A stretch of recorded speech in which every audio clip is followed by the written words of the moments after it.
What's up, rock stars? Welcome back to my channel, and if you are new, welcome to my channel. And I would encourage you to go check out some of my older videos so you can catch the vibe around here. In today's video, we are going to be talking about the shadow self and shadow work, and what that is going to look like is I'm going to explain what is the shadow, how the shadow is born, why you should want to know about the shadow, how to find your shadow, and then how to heal and integrate the shadow into your consciousness. But first, make sure you hit that subscribe button and a notification bell if you already hadn't, so you don't miss out and we can make this a serious thing. You know, we already best friends. Also, I want to apologize about my nails. They kind of grew out. They were really dope when I first got them done, but it is what it is. I'm already late on these videos, so I'm trying to get them out. I didn't want to be shallow and worry about getting prettied up. So without further ado, let's just jump into this video. Lego.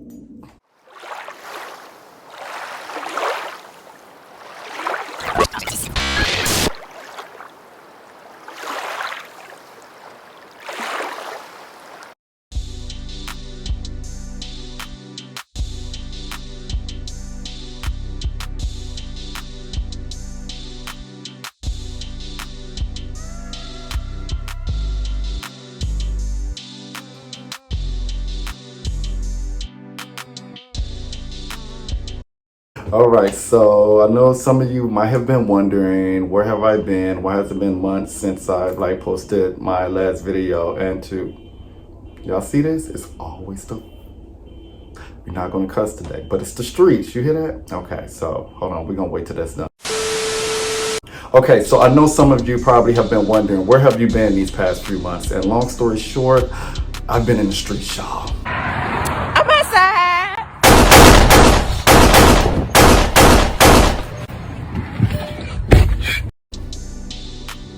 I'm gonna keep it a buck with you. The streets was calling, the streets was texting, and I pretty much was answering every time. I've also was going through some major life transitions, which I may talk about later, but for the most part, I've been spending time with my friends, my loved ones. I've been doing a little bit of traveling. I've been taking this time to get back into alignment with myself.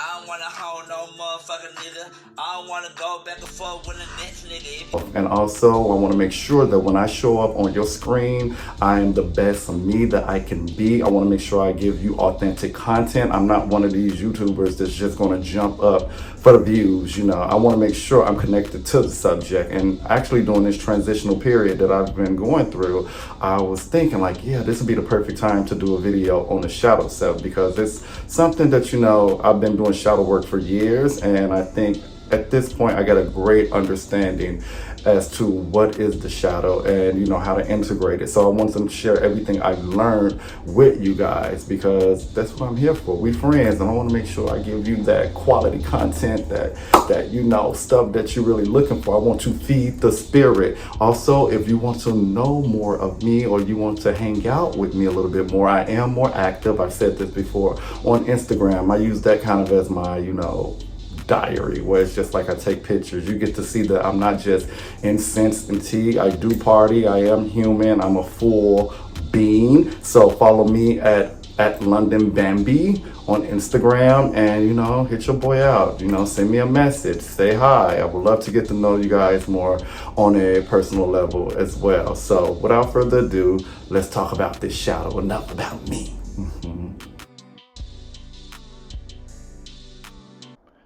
I think it's important to note that Carl Jung is the psychologist whom coined the term the shadow self, and I'm going to read a quote by him. Everyone carries a shadow, and the less it is embodied in the individual's conscious life, the blacker and denser it is. It may be, in part, one's link to more primitive and animal instincts, which are suspended during the early childhood by the conscious mind. Okay, so first things first, what is the shadow? In a nutshell, the shadow is the home to the traits that you do not want to see within yourself. So let's say, for example, you could be a jealous person and you don't want to acknowledge that. You could be a liar and you don't want to acknowledge that.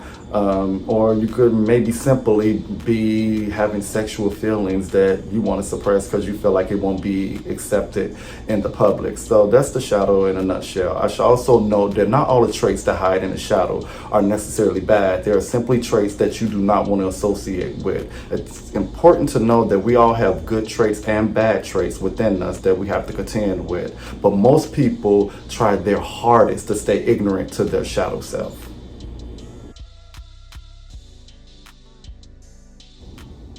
Now, the shadow self is born simply by you not acknowledging your feelings, therefore suppressing them, which then allows it to turn into an internal blockage.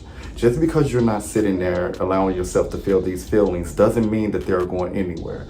Whether it's you're really angry at that something happened, whether you're really depressed, whether you're feeling lustful, whether you're really feeling like despair, by not acknowledging these feelings, you're just suppressing them further and further and further into the subconscious and further and further and further into the shadow until they come out and actually expose you through some sort of behavior. And you may not even know at this point, because you took all this time to suppress them, that this is the space that you're acting out from. No one can become consciously aware of their shadow without a moral effort. Now at this point, some of you may be like, why do I need to know about this? Well, you should want to know about this because the shadow can exert an active influence and affect our lives in a myriad of unforeseen ways, influencing our behaviors, our thoughts, our emotions beyond our conscious control. Boom. That was a mic drop. The shadow is able to affect us because it is literally suppressed in our unconscious minds, hence living in the shadow of our unawareness. Now, when we act in a manner that is a product of our shadow, we might treat someone poorly or participate in self-destructive behaviors. Rather than taking responsibilities for these actions, most people project them onto others to avoid facing their shadows and to avoid holding themselves accountable. To find your shadow, it's really simple. Just look for what most triggers you and where in your life you may be projecting yourself onto others. That is just it. But I should also note that not all triggers are a part of your shadow. Some people are just dicks out there and, they're like, push a button and you will need to set a boundary. So that's why when you're doing shadow work and you're learning about your shadow, self-awareness is extremely important so you can know what is truly is a part of you and what is your shadow and what is really someone else trying to put their mess on you. See, that's where it kind of gets murky. So make sure like when you're doing this shadow work, you are in such a great headspace and you are really trying to dig and focus so much on yourself. That way you truly know that these triggers are a part of your shadow. The good thing is any fault in the shadow can be fixed if it's addressed and brought to your awareness. And you can do this by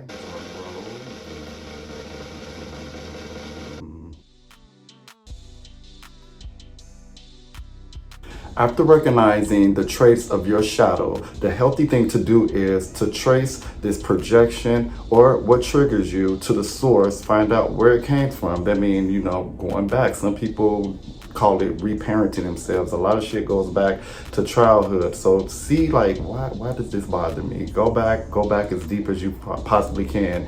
And then withdraw this behavior from the external world and integrate it into your consciousness. Know that, hey, this is consciously what I am doing. I will not act out in this way. I know that me being in this environment will pull out this side of me. So if I happen to be in this environment, I'm not going to act out in this manner. I'm going to be fully aware of myself. Being aware of these parts of yourself will give you conscious control over your emotions and your behavior when the shadow decides to reveal itself. Period. Listen to me. This is really important. The shadow self likes to pop up when we are not paying attention. Oh! How can I sneak up on me? I know you're probably asking yourself that, so I hope you guys watch this to the end. How can you sneak up on you? That's when a shadow self is coming out, not when you're like thinking about it. So it's extremely important that you practice self-awareness at all times. Well. Now I know that sounds hard. But self-awareness is like a mental muscle.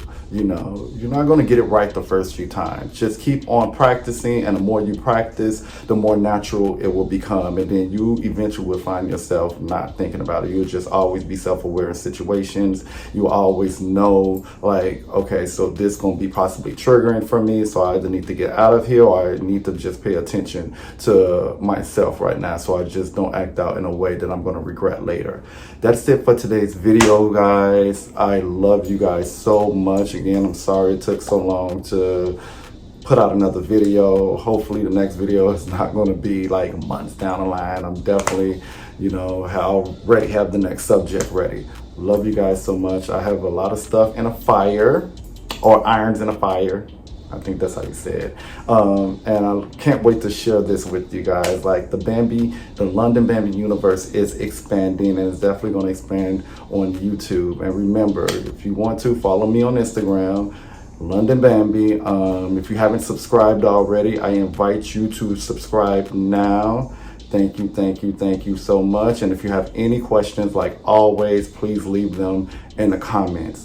I love you guys so much, and good luck on your journey with working with your shadow. It's difficult work. It could get really ugly at times. It's going to probably cause some tears.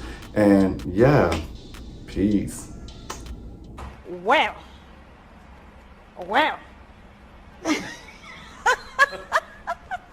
Next question. See ya.